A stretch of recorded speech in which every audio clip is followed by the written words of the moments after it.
family issues when I was going to St. Petersburg High School. Then I ended up enrolling in P-Tech, and I got my GED when I was 17. And then I went to St. Petersburg College, and ironically enough, I ended up teaching at St. Petersburg College, the same school that I actually got a bunch of F's and had to keep dropping out of. But ultimately, I ended up getting my master's degree from the University of South Florida. And I went back to teach American National Government at St. Petersburg College. And then I taught a little bit in the public schools. As a matter of fact, I substituted at the school a whole lot. But the main thing I do, I stopped substitute teaching and teaching about 2 years ago, because I said, you know what, no matter what, you pursue and you follow your dreams and you do it relentlessly and you don't give up. The main thing I do is I'm a performer. I'm an actor. In fact, I just got back from Dallas doing 2 shows of a one-woman show where I play 5 different characters based on my life experiences and the experiences of some people that I know. So there's this thing called, when I was in school, I was picked on for mainly 2 things. Being skinny, I used to be like really, really skinny. People used to call me African booty scratcher. And because I'm dark skinned. They used to say, oh, you black, spot, ugly, this, that, and the third. And it really bothered me. And I went through it for years. And I thought I was just like the ugliest thing walking.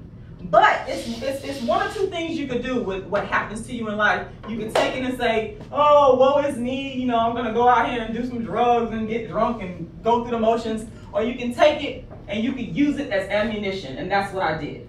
I sat down after I got my master's degree. I said, you know what, I'm gonna pursue my dream. I don't care who says I'm too ugly to act, I'm too black, my hair too natural. I don't care about none of that. I went to Los Angeles in 2005 and I started acting. And I've done a lot of stuff. I mean, I've been on TV, did a couple commercials. But my baby is my one-woman show. It's called The Dark-Skinned Woman's Revenge. And it's where I'm playing pretty much 5 characters of the different women and girls who have grown into women that I've seen. And there's some boys in there too that talked about these girls.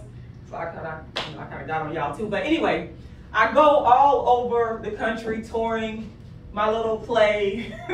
And I got a couple of performances coming up in Tampa, and then I'm going to Tucson for Black History Month. Like I said, I just got back from Dallas. And then I wrote 4 books. One of the books I wrote is the book that I wish that somebody would have wrote for me when I was coming up, and it's called How to Be the Hottest Dark-Skinned Chick on the Planet. And it's really a book for anybody because the principles can apply to anybody. So it talks about, you know, never giving up on your dreams, being very disciplined. It talks about eating right. I'm a vegan, by the way. I like to run. I like to take care of myself. You know, it talks about different things you could do to improve yourself and be the best version of you that you can be. So that's one of the books I wrote. And then I wrote the book version of the play, A Dark-Skinned Woman's Revenge. And then I wrote A Dark-Skinned Girl's Triumph about me going out to LA and pursuing my dream. So the bottom line is this, and this is very important. Anything you want to do in life, you can do it. And I cannot stress this enough. I want y'all to really hear me on this because you're going to have obstacles. You're going to have people that's going to tell you you can't do it. And I've had that a lot. You have to ignore that reality and keep going. And be willing to put in work.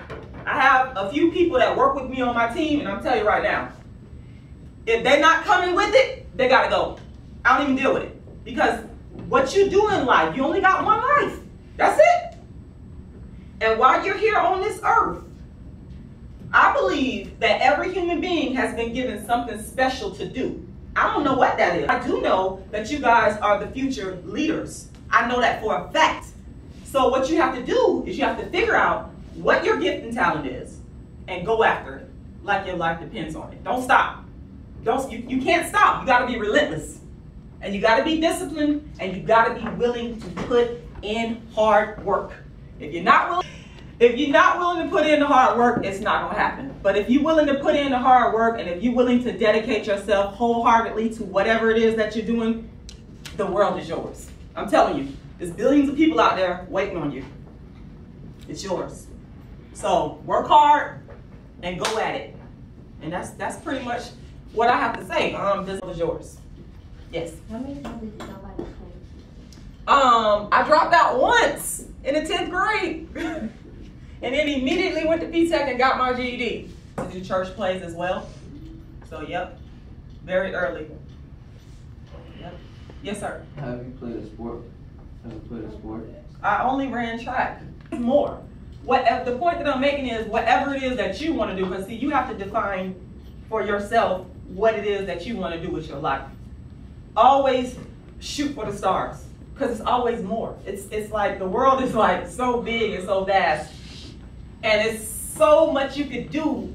Most people, I don't think that they're reaching their fullest potential, and it's real sad. When sometimes I'll ride past a graveyard and I'll be looking like, I wonder, did those people really reach their highest heights?